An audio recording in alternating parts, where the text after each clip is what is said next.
2, 3. 1, 2, 3, 4, 5, 6, 7.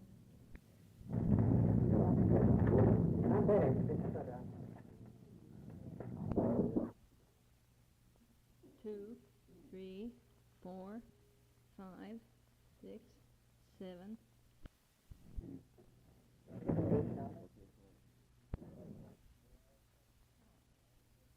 1, 2, 3, 4, 5, 6, 7. Building, California, will please come to order. State, Nicholas Wilkes, please. March 16th, 1963, held at the Biltmore Hotel in Los Angeles, California. And we call the roll, please. Mr. Ward, Mr. Kraft, Here. Mr. Harper, Here. Berger, Here. Manning, Bailey, Reedy, Here. Gibson, Jackson, Here. McNeil, Here. Amell, Nelson, Here. Ollinger, Here. Reeder, Yerby, Here. Gillespie, Jackson Hughes, Here. Armstrong, Here. Hale, Here. McMurray, Sorensen, Wilson, Peterson. Might explain the reason for some of the absences. Troy Ward had a Rotary convention. He was committed to attend. Buck Manning's wife is in the hospital. Ernie Bailey had a previous commitment. Royden Mayo's wife is still convalescing from her recent surgery. I'm sure we all wish the best for these people that are ill. Guests today, attending this meeting, Ed Connors, President of Fresno Unit 25. William Crump, Executive Secretary of Fresno Unit 25. In the essence of time, and due to the fact that all of the directors have received copies of the minutes of the last board meeting held in December, I'd like to waive the reading of these minutes. However, if there are any questions on them, corrections, or additions, we can take that up. Mr. President, yes, sir. I move that we waive the reading of the minutes at this time. Motion has been made and seconded for reading of the minutes to be waived. Any discussion? All those in favor, raise their hand. All those opposed? Carried.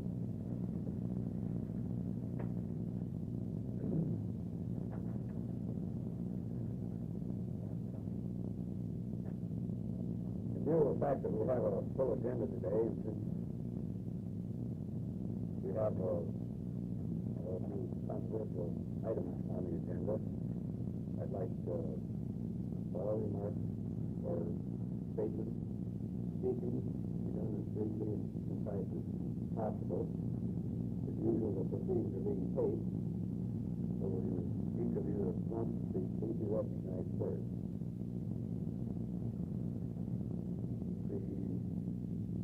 As there are so many controversial issues before us today, I would like to make it clear that any board member, any committee chairman, any committee member, or any regular member in good standing who desires to speak on a subject under discussion needs merely to ask the chair for recognition. The only exception will be when a motion is on the floor, and at that time, other than board members may speak if so requested by a board member through the chair. So, although present are scheduled to appear at the charter dinner of our new unit in Bakersfield this evening, so the meeting will be adjourned promptly at 5 p.m. Are there any questions concerning any of my remarks or instructions? I thank you.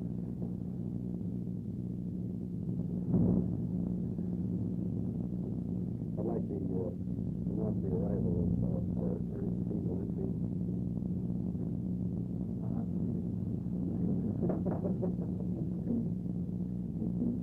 Steve, will you come up here, please?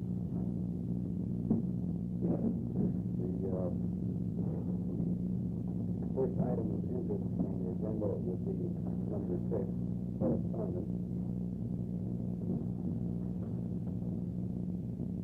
6A, units number 1 and 11, dues matters. We will take up the dues matter of unit 1 first, and we dispose of that when we consider the dues matter of unit 11.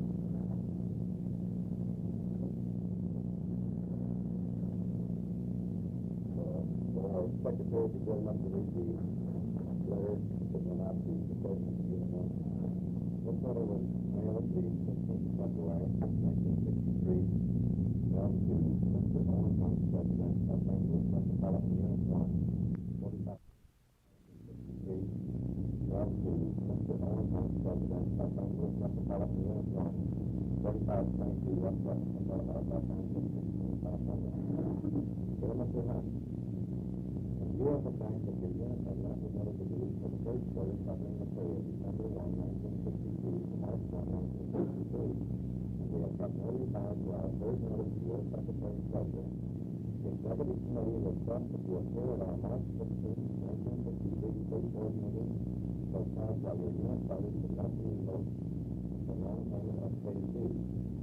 We wish to advise you that this action is being taken in accordance with Section 4 and Section 4 of our state bylaws. Therefore, you do not for the state secretary.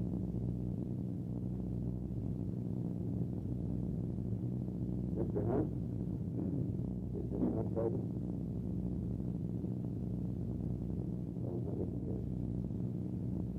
Is there a representative from Unit 1 at this meeting?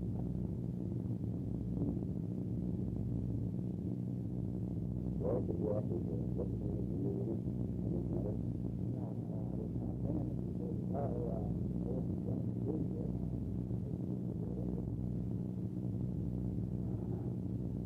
Did you discuss this with him? What is going on?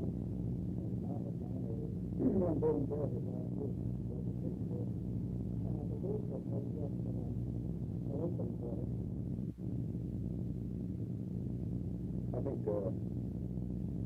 Mr. Hunt has been notified in plenty of time to be at the meeting at 10 a.m. And we better file the agenda in the essence of time, so we might as well settle this now. I have a file on the method of payment, the past method of payment of the dues of LA Unit 1, just for the past year.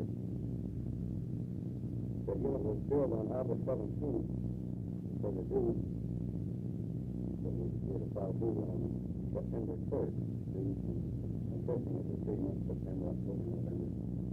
They weren't paid until the 15th of November. That was 3 months. They were billed on 11/20/62 for the next quarter dues. They weren't paid until February 22nd. They were billed on February 22nd for the next quarter dues. They were paid the 1st of March. That's the policy, whatever Mr. Dirty just read. The point I'm getting at here, I have no desire to revoke unit charters just for a simple excuse that I would be revoking unit charters or trying to get help in revoking unit charters. What I'm interested in is getting the units to pay their dues within a reasonable period of time after they are due. You can't operate your own business if you give everybody that comes in 90 days credit. How can the independent garage owners do this? Unit 1 isn't the only one either by taking it one at a time. They seem to be the major offender on it, Unit 1 and 11. Another thought, when these past due notices were sent out, there were several of them sent, or maybe 15 or 20 of them. I thought about it. They all replied either by letter, or phone call, or in person, made arrangements of some type to pay part or all of their dues on a specific date. The office had no word from Unit 1 and no word from Unit 11 on it. I think some type of action should be taken to put a stop in this manner of paying Unit dues. That's all the remarks I have, and suggestions for time here, these board members, seems to me that due to the fact that, I understand it correctly, you must go on handshake with you. That's the thing, right? That's March 3rd. Not the prime, they have to take a date and do March 1st. Well, in view of this fact, I make a motion that we place this particular matter with one in the hands of the executive board.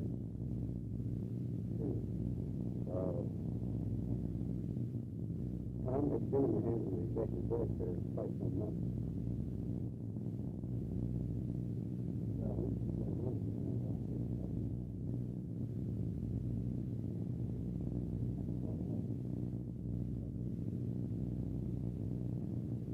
Is there a second to this motion? Hearing no second, meeting is dropped. There's some proposed for the paper motion to discuss it. We have the hand up first, so order is dropped. I can't see both ways along. So, I just want to finish this motion is not talking about the middle here. I will move from the charter of the remote for pass. Record of non-limited with the recommendation of the effectiveness of local education on the condition that in the future the dues of president to be paid to the state office within 30 days of the date. Motion has been made by what was requested by Bob Allinger, as you heard. I can't think I could not repeat it. Motion goes to the second. Now, please, one question. Well, how would you behind 30 days on the payment under that?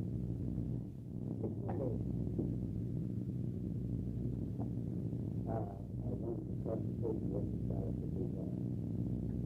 If they were behind on the delinquency time, plus the delinquency, they are not behind on delinquency, they're caught on delinquency. Their current bills have not as yet been paid. And it's been 15 days since they have been billed. Bob Allinger, what is the procedure of the majority? Is the majority going to take the 30 days? And how then? Two persons do. They want something to pay money. They're all paid up now. This is what The last one and 11 are paid up on the agency. But 6% of the units are already paid. Correct. I can't see how any of it's wrong. Wait, I most of it is right. These people have to pay their bills and all that, you know, even though they support it. I couldn't keep them in touch with if I have to send them a bunch of notices to phone them if I do. That's how I think. So, really? Yes. I think the matter of discussion, the motion of the discussion, is clearly defined in our rules, and I don't believe we need to look for that. If I might make a remark here, the matter we're discussing is not clearly defined in our bylaws. It states that if the units are delinquent in their dues, they should be filed to the next board meeting of 5. This is not getting due paid on time. We have a board meeting every quarter, so they can continually be 90 days behind the due simply by appearing at a board meeting until 5. This motion is this sounds like a good way to justify that. Probably it should be a bylaw change under the opinion. Page up. If I remember, I'm not sure if you remember, the bylaw legislation started at the beginning. Maybe it's office that the units are not paid promptly. You're correct. It's promptly the bylaw. Well, Chairman, the clarification, I don't know, I believe there's a method of verification of the evidence of the case. I think the procedure is being followed exactly what was described by the bylaws, but so that everybody knows, section 6, Article 4, let me read first,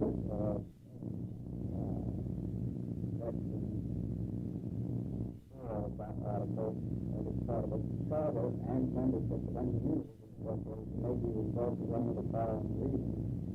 Such of that section is failure to properly misuse and or initiation from its second official of such special boundaries described in the process by which the revocation takes place. Before revoking the prior membership of any unit or terminating the membership of any member prior to the case may be, the unit or member at large shall be first advised in writing of the grounds of revocation or termination at least 10 days before any regular meeting of the board of directors of the corporation. The unit or member at large, the case may be, shall have the right to appear in person at such regular meeting and so cause, if any, why its or his membership should not be revoked or terminated. After hearing such evidence, it may be pertinent that the board of directors of this corporation shall officially act on the termination or revocation of that member, and the action of the board in that respect should be final and conclusive. In any such case, the board of directors may suspend the effectiveness of any such termination or revocation, provided that the unit or member at large, the case may be, fulfills such conditions as the board of directors may see fit to impose, and in the event such conditions are fulfilled, its action of revocation or termination shall be of no force or effect. I guess the procedure which you put down is fine. I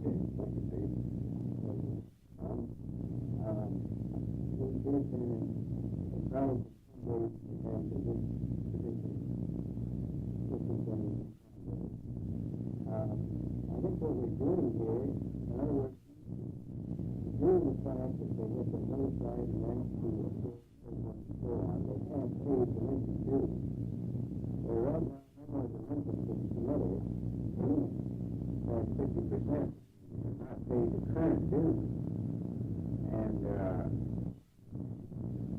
the thing is that units aren't easy to come by, are members. I think this is a matter of management, running any kind of business. You want to have customers, people, members who are hard to collect from.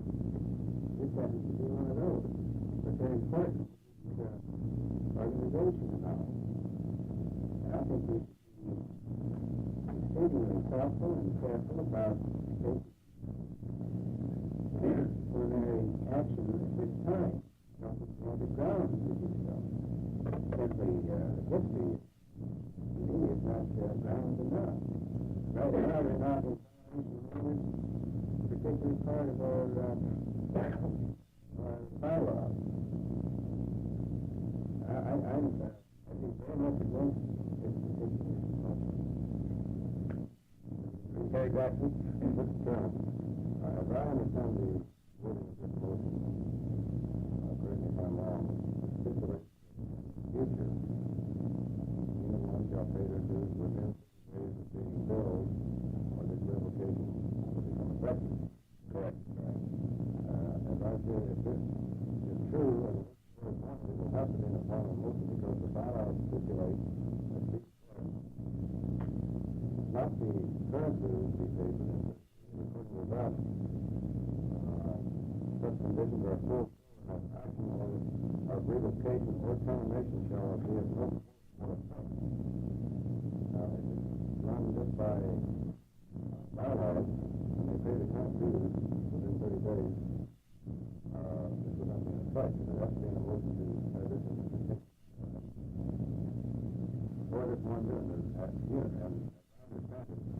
This is not for the current dues that are not paid, but it's not paying. Would you like the motion to do that? I would. I move that the charter of unit number 1 be revoked for past payment of dues with the recommendation that the effectiveness of this revocation be suspended on the condition that in the future the dues of said unit will be paid to the state office within 30 days of the due date.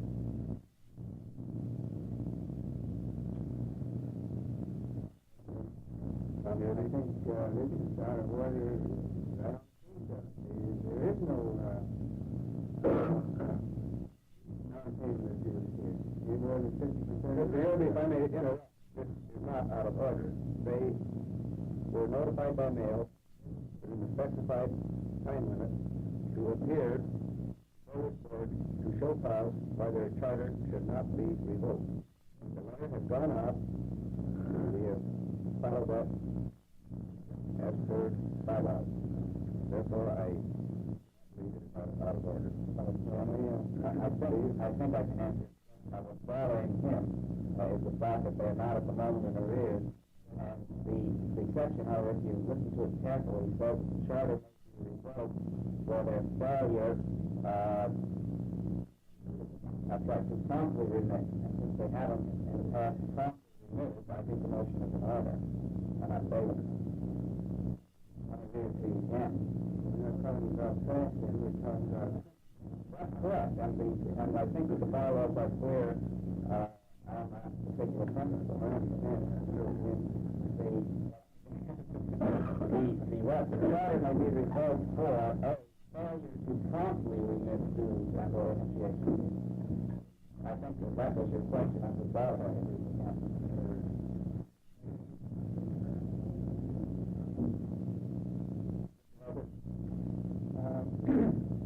Mr. Chairman, concerning Unit 1 here, I might say this, that this is the first time that I knew anything about this when I saw it on the agenda. And of course, I immediately called to find out from you what, if they were in the rear on their dues or what it was. The answer was that apparently they were. They've been in a certain amount of difficulty financially, and this thing of putting it on here, I think there's another way of handling this that has been much nicer. I agree with Tom that we're in no position to start canceling membership, regardless of how we go about doing it.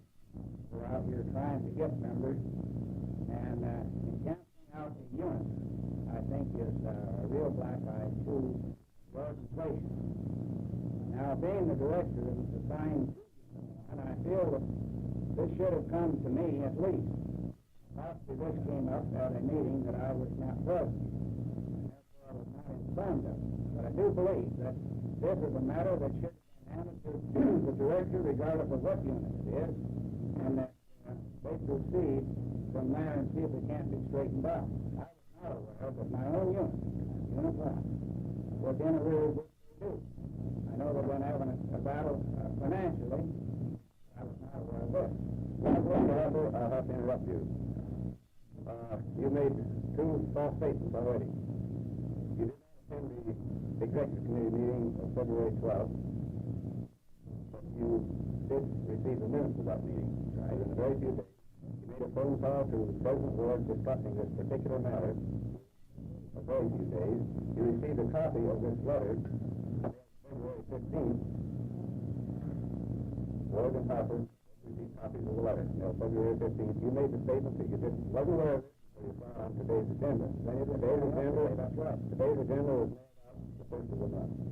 Right, and first of all, I knew that there's been indiscretion revoking their charter. I beg your pardon. You knew about this when you received this letter, your copy of this letter. That's right, but they told me they were going to take care of it. So I could see no reason why we should proceed. They cannot take care of that before this date. Their notice was to appear at this board meeting. There's no way in the world they can appear at this board meeting until this date. Okay. Any further discussion?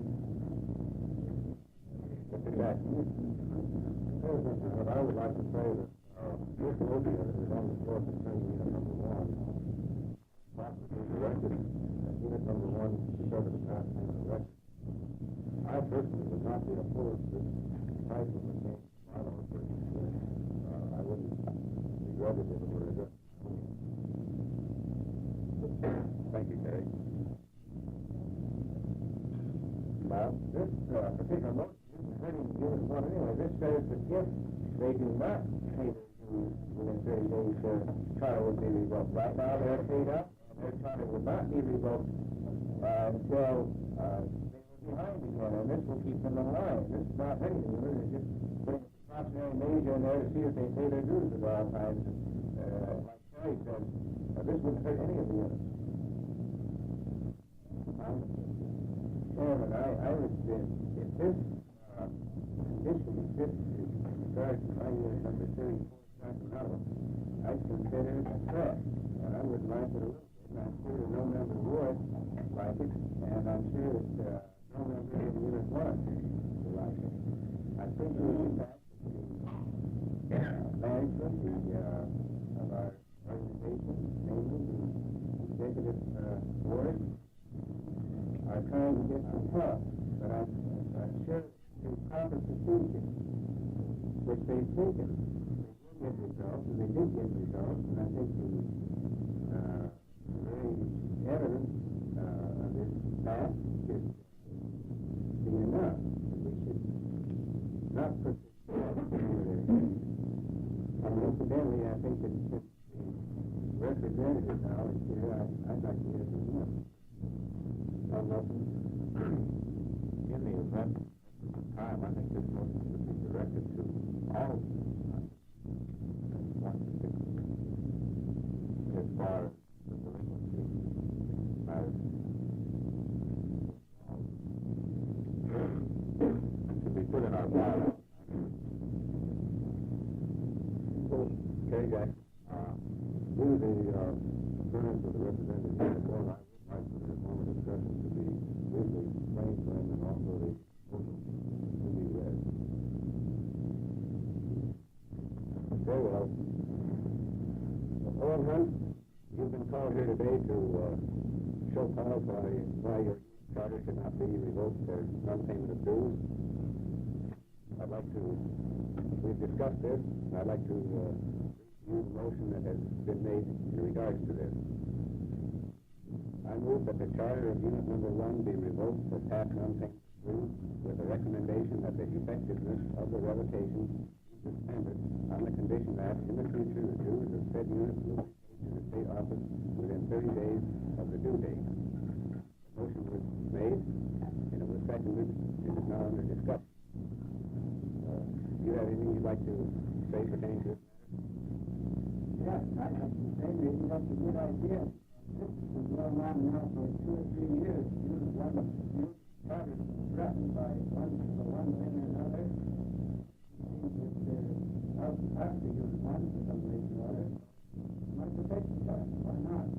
Another thing Unit 1 feels that the reason they're behind is because the organization is doing nothing to the state board is now walking thunder. Well, Mr. Hunt, would you please limit your discussion to the motion on the floor, which consists only of the motion that I just read to you? Pertaining to it. No, the motion pertains only to the dues matter of Unit 1, not the reason they haven't been paid. Okay, dues have been paid, and regarding the charter, for the last 15 years, this has been going on. They found one excuse or the other to jump on Unit 1 for taking their charter. Might be a good idea to take. That's all. Is there any further discussion on this motion? Are you ready for the question? All those in favor of the motion read previously 3 times, signify by raising one hand. 1, 2, 3, 4, 5. 5 yes votes. All those opposed? 1, 2, 3, 4, 5.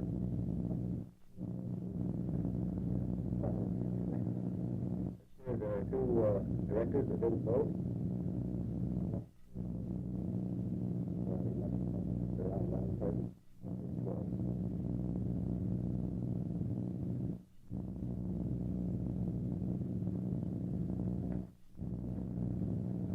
Mr. Valency, am I right that assuming the chair has the right to vote to break a tie? The chair votes to cast a tie.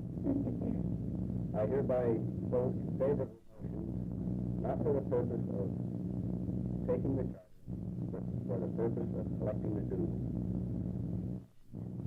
Motion is carried by.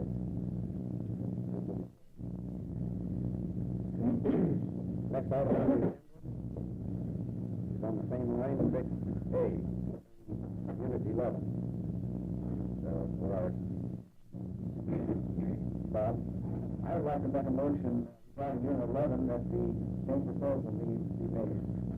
Well, we're going to meet on Unit 1. Well, so there's an awful lot of time. I was going to go through the same thing on Unit 11, only it's 100% worse than on Unit number 1. The motion has been made and seconded pertaining to Unit 11.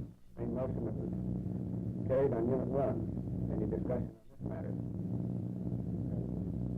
Mr. Gibson? You have a representative from Unit 11 here. You wish him to speak? Biola, would you care to come in? Yes, sir, I'm president of Unit 11. And I might inform you that I have a check here in my pocket for $780 today. The reason why that we haven't been paying our dues is because that our members don't pay their dues, and we try to get them in by the third meeting of every month. In other words, when the quarter comes due. In other words, the third Tuesday of every month. And we're not going to pay our members that are delinquent and don't pay us because we don't have the money. And that's the simple reason why that we haven't paid our dues up today. Now, I have some new applications here in my pocket for the check being program for the state area today. And that's what I'm down here on this floor, is because if we have to have our dues in by the first of the month for the quarter instead of having any overlaps for a while, which maybe 3 weeks, we just can't do it. We've got to get our dues in first. Mr. Hunt, I'd like to point out that I'd like to point out that my own unit has their meetings exactly the same night every month that your unit does. We have yet been in arrears in our dues. And the one unit can do it, another. Our dues come in when they're due on the 1st of March, which they're due on. That's the due date of our dues for our members of the unit to pay. On the 19th, it has to drop on the third Tuesday. That's when we get the most of our dues in. And after that, they can be paid, but until that time, they can't. So we're going to have at least 3 weeks grace from the 1st of March, we'll take, for example, to carry it over to get it in. Well, President, I'd like to direct it to you, Mr. Allen. The motion that was read here gives you 30 days.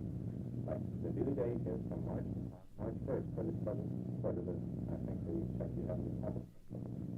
Now, this motion is for to have your dues in by the 1st of next month, or 30 days. We got way before on that. Tell you, but we've got letters from state office saying our dues are due on the date of the 1st of the month of that particular month, and we should have them in there we be delinquent. They are due on the 1st. Why do they always come out and say, well, they've got to be in there by the 1st of the month? That's what I want. They never say we have 30 days. 500. I'd like to direct this answer to Unit 11.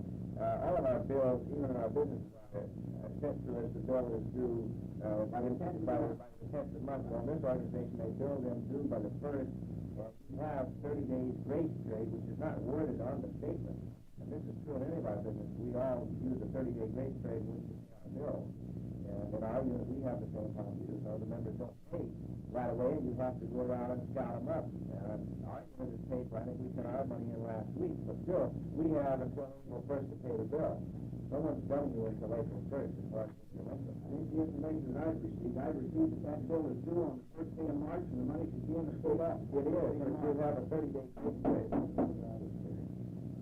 have a check here in my pocket. I might point out the bylaws state that the dues are due promptly when billed. Now, this motion that was made, did you hear it, Dale? For instance, if your dues are due the 1st of March, if this motion passes, then you have 30 days. That will give you until the 1st of April without any worry about it. I don't like this motion. I hate to speak on it against Walt Berger and all that and on the motion, but I don't like pinning anybody down for that. Because we're all out trying to do a job and trying to build this unit. And if we're going to pin everybody down to that, and the ones who done that and all, you're going to find out you're going to start losing a lot of members of this organization. Mr. Nelson?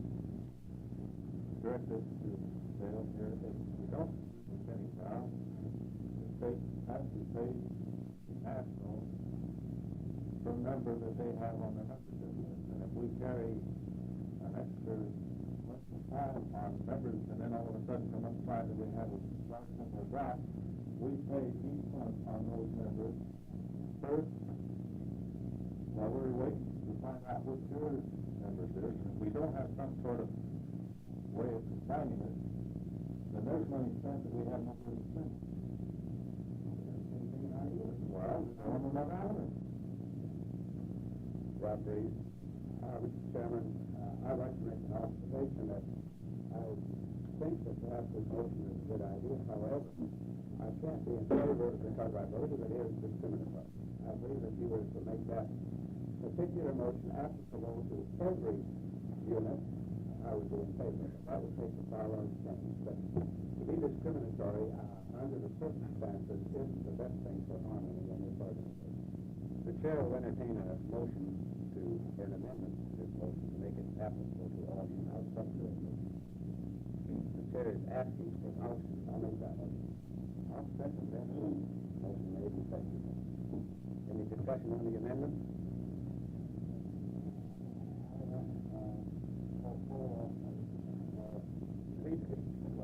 Read the motion again. I've heard it 3 times, so read it. I move that the charter of units. Okay, stop. You can't make that motion effective as to a unit who has not been ordered to show cause why its charter should not be revoked. That's a particular motion. It might be that the motion can be reworded to accomplish for our organization. I would suggest, however, that if we're going to do that a bylaw change be proposed to accomplish that end.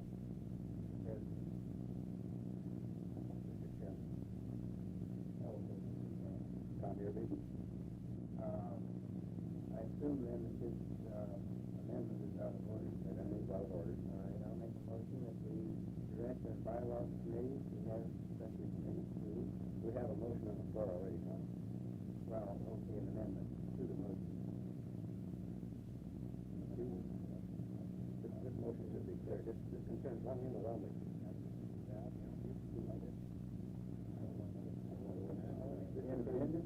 I can't amend this motion now? You can't tackle a bylaw proposal under this motion.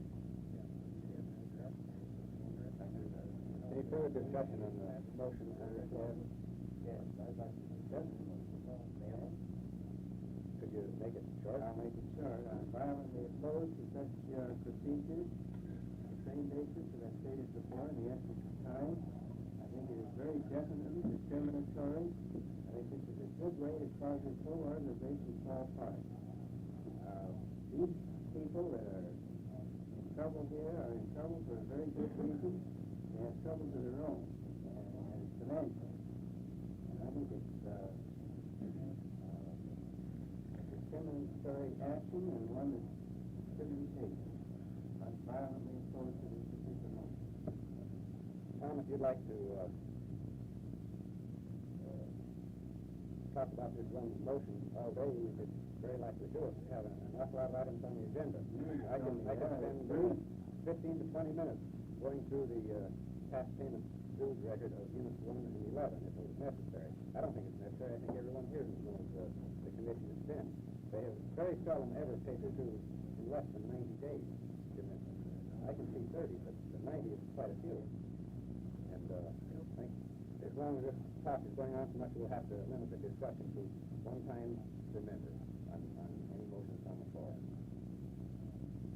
Any more discussion? The motion has been made and seconded. All those in favor signify by raising one hand. 5 yes votes. All those opposed? 5 no votes. I will vote yes. For the same reasons that I did on unit number 1. I'll also recommend to the executive committee at our next meeting that the bylaws be amended to make this, or in some way to make these motions apply to all units in the state. I agree with Tom and Harold Gibson and Rob Reed that it does seem discriminatory, and I think what's good for one unit is good for the rest of it.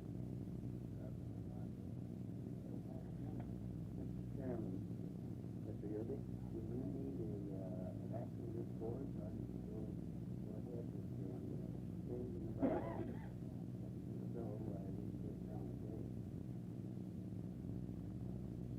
bylaw change requires that any bylaws amendment or proposal be presented at one board meeting and voted on at the ballot board meeting. Is there any objection? Should be mailed to the state office on 15 days before the... Yeah, it has to be in writing. Has to be in writing. And I believe the rules certain length of time before the next meeting. However, there is a provision, certainly, I haven't looked at it lately, to the effect that may be waived in cases the board needs to decide to waive it, so that I believe the matter could be proposed at this meeting and voted on at the next meeting. Is it in here? We can bring that up at any time to the agenda. Other correspondence. I can see 30, but the 90 is quite a few. And I think as long as this talk is going on so much, we'll have to limit the discussion to one time per member on any motion that's on the floor. Any more discussion? The motion has been made and seconded. All those in favor signify by raising one hand.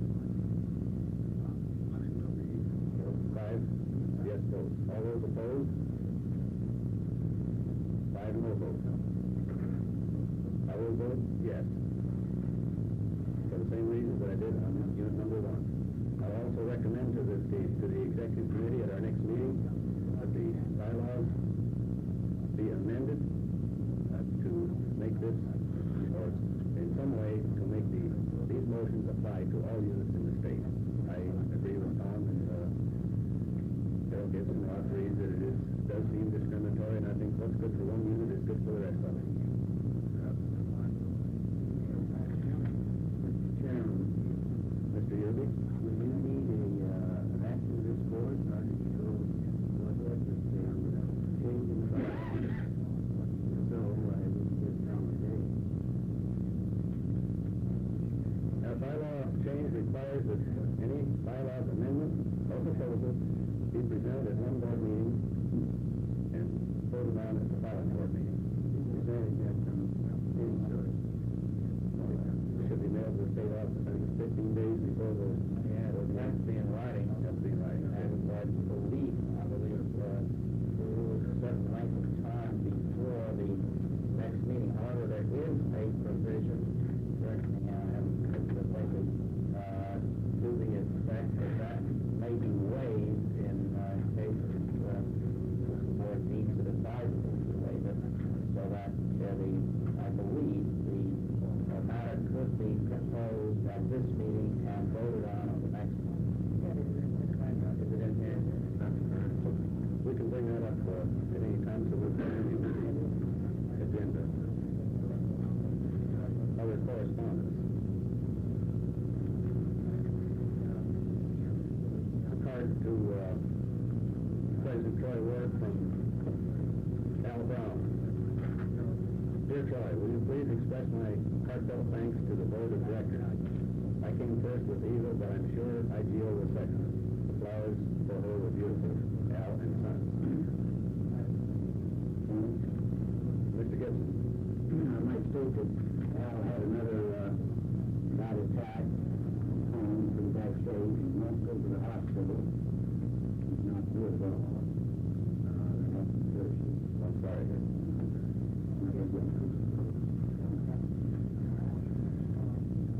We have some other correspondence, but it will come up under another matter. Next on the agenda is old business. Item 7A is the proposed motion on voting procedures.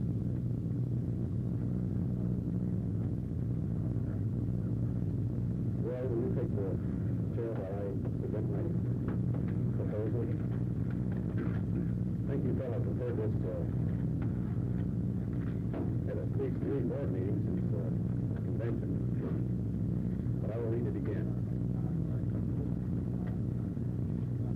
The subject is amendment to bylaws, Article 2, Section 3. Amendments to bylaws of Independent Garage Owners of California Incorporated, Article 2, Section 3. paragraph immediately following the line, the method of voting in the convention shall be as follows, shall be amended to read.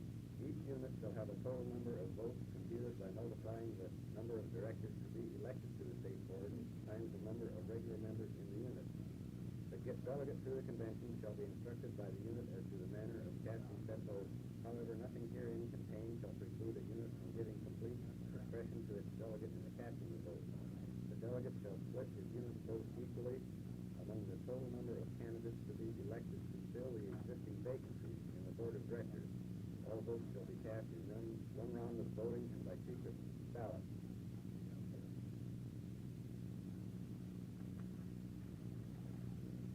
This was presented at several other board meetings. It has been referred back to the committee twice. I held one committee meeting on it, and I did a little more correspondence on it by mail. The executive board approved it, 4 in favor, 1 no vote. The bylaws committee, or this particular amendment committee, approved it, 6 votes for, 1 against. It's now open for discussion. You heard the proposal? Is there discussion? I'd like to make a motion that the amendment to Article 5, Section 1 of the bylaws regarding participating members that was passed on December 15, 1962 be ratified. That's the wrong one. On the item 7B. That was not 7B. Oh, excuse me. Nothing on 7A.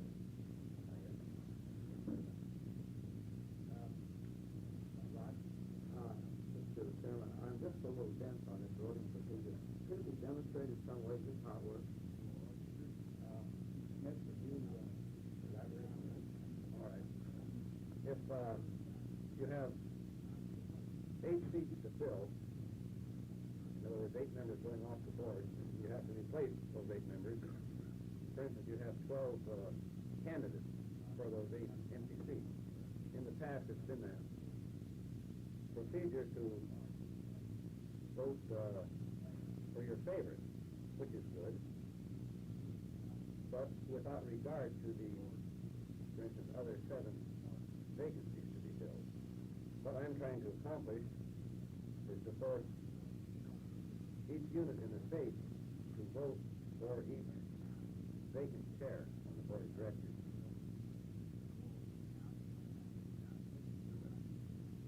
Does that answer your question? Do it mathematically. Supposing that I'm unit number 1, and there are 8 vacancies to be filled, and I've got 80 votes. Make it easy. There are 12 people running for the board of directors. What do I have to do? You put 80 votes on each of your 8 favorites out of the 12. I put 80 votes on 8 different people out of the 12. Well, no, actually 80 votes, it would be multiplied by the number. Well, I put 10 votes on them, or 80 votes. How many units you? I got 80 votes. 80 votes or 80 members? How are you going to get 80 votes? Well, I'm just using a hypothetical figure. Now, supposing we have 5 members. That would give me 75. Your number of votes are computed by multiplying the number of All right. directors to be elected. All right, I've got 5 members, then 75 votes. 40 votes. Tell me how many members you got, Steve. I got Tell me how many members you got. 5 members. 5 members. 5 times 15 members. 75 votes.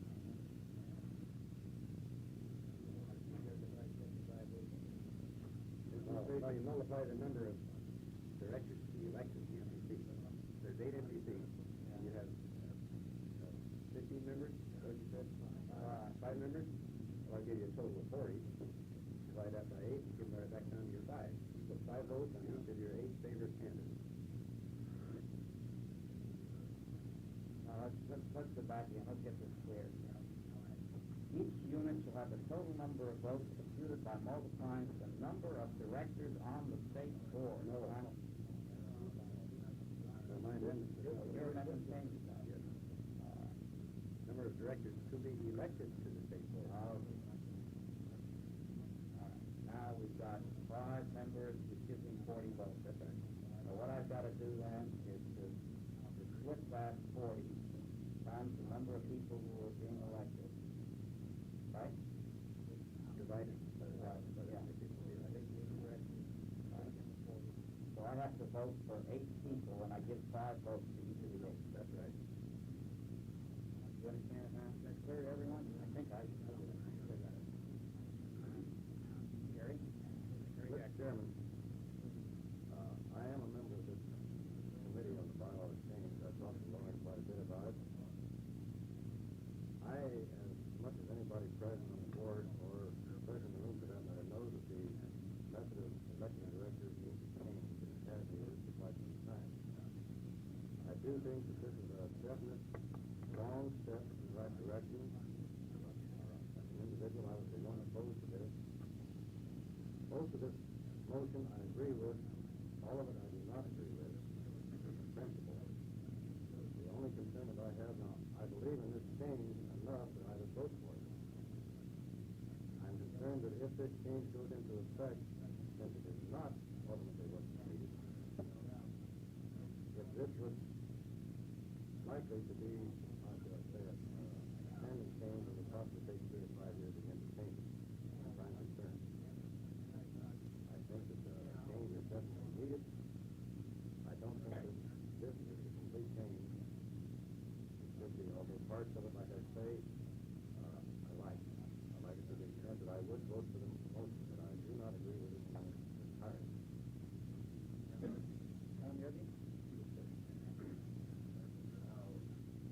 On this particular subject, it seems to me that part of the conflict between cause pleasure is going to attention to methods in which we're involved in electing our board members. It seems to me that this is sort of a game. It seems to be fun, and this particular method would take all this out of it. You just vote once secretly and cast your ballot, and it's all over with.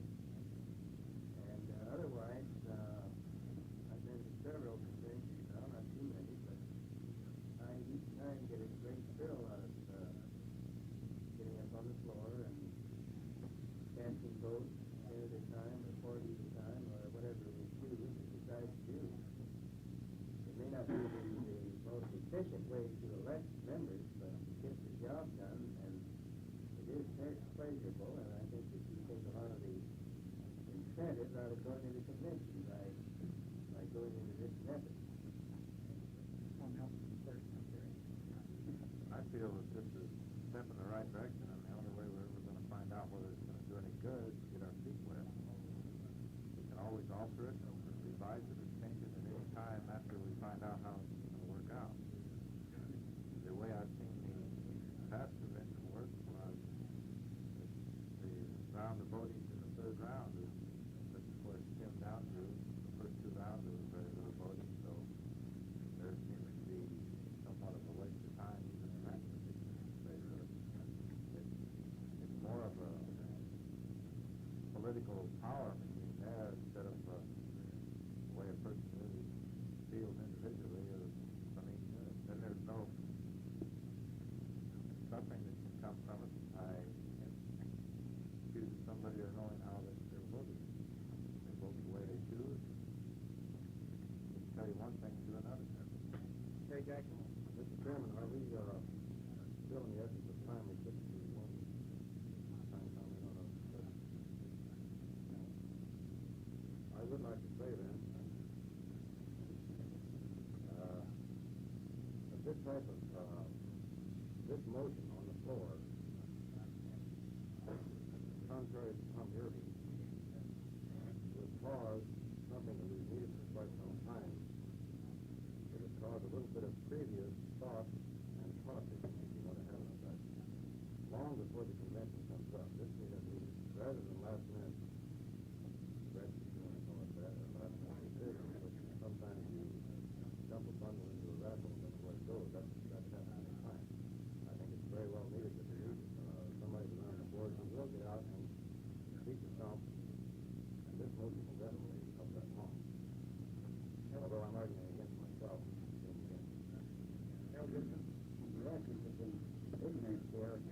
this create a tie? Could you have a tie on this type of procedure? I think it's possible. I think it's possible. Why, what are we going to do about the tie? I would think a runoff would do that. Any further questions? Discussion, I should say. Bob, Would this necessarily have to be done by secret ballot, or I think it was Tom Yerby, could it be done? that's the way it's written, and of course, if it passes, that's the way it would have to be. Well, if this is passed, that's the way it would be. Exactly the way it's worded there. Yes, it could be changed, but I say the motion as such is to accept this proposal, which calls for secret ballot. And it could be amended, yes. Any further discussion? Paul Reeder. I think Lauren, his main idea is to keep many of the candidates from getting away over a little pool.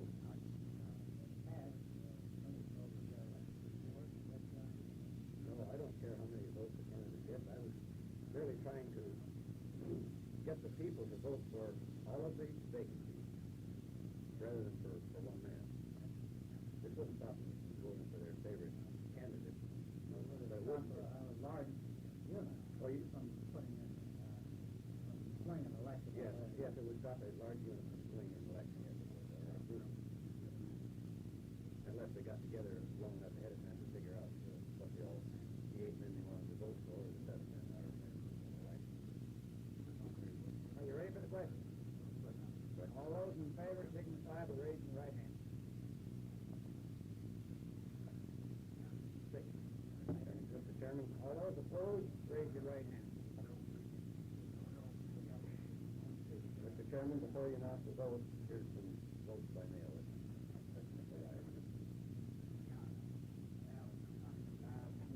All right, I shall read these votes, which is might change.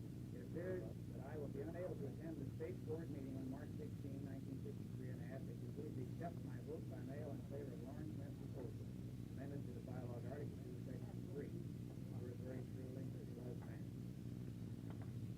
Another one directed to the board, Mr. Chairman. Please accept my vote by mail in favor of Lawrence Smith's proposed amendment to the bylaws Article 2, Section 3, fairly yours, Troy K. Ward. Another one to the chairman of the board. Due to circumstances beyond my control, I find it impossible to attend the regular meeting of the board on March 16, 1963. I wish, however, to cast my vote in favor of it. Vice President Lawrence Smith's proposal will change the manner of voting in the election of directors at the annual convention.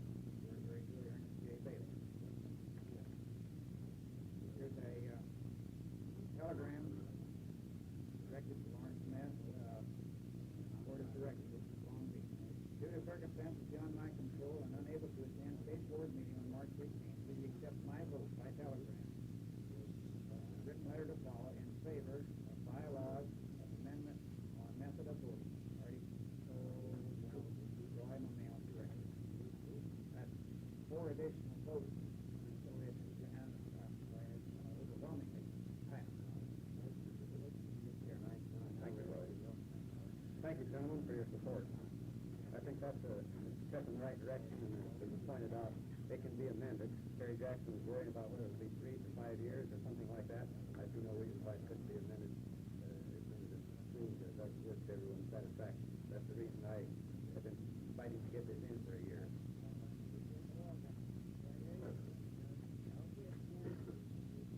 That brings us on to item 7C, which Bob Ollinger was so anxious to speak on. This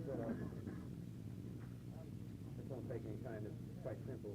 We goofed at our last board meeting.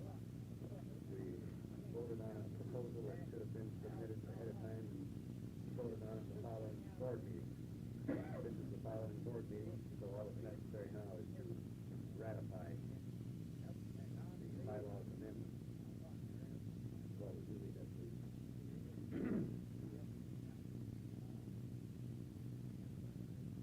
It was resolved that Article 5, Section 1, passed of the bylaws be amended to read as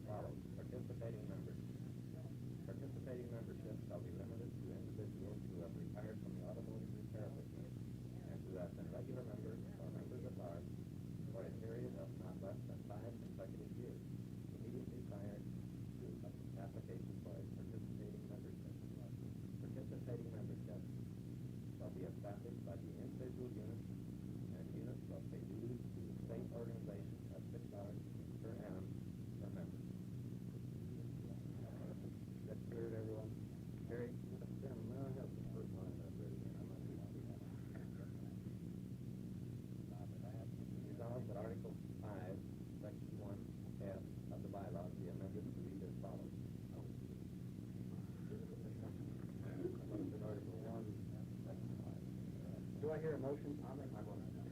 I move an amendment five, amendment to Article 5, Section 1F Of the bylaws regarding participating members of the capacity and differentiation members be ratified.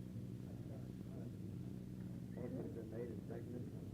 All those in favor, please raise your hand. All those opposed? Unanimous. Motion passed. Next item on the agenda will be unit visitation report. I think we'll start on my left and go around the table. Roy Harper. I have been rather busy with the creative committee meetings and our apprenticeship meetings. I've written to 2 units asking for dates and of their meetings, date and place of meeting. This took place in January. I'm still waiting for the answer. That being Biola and New Talbot. I have attended my own unit meeting.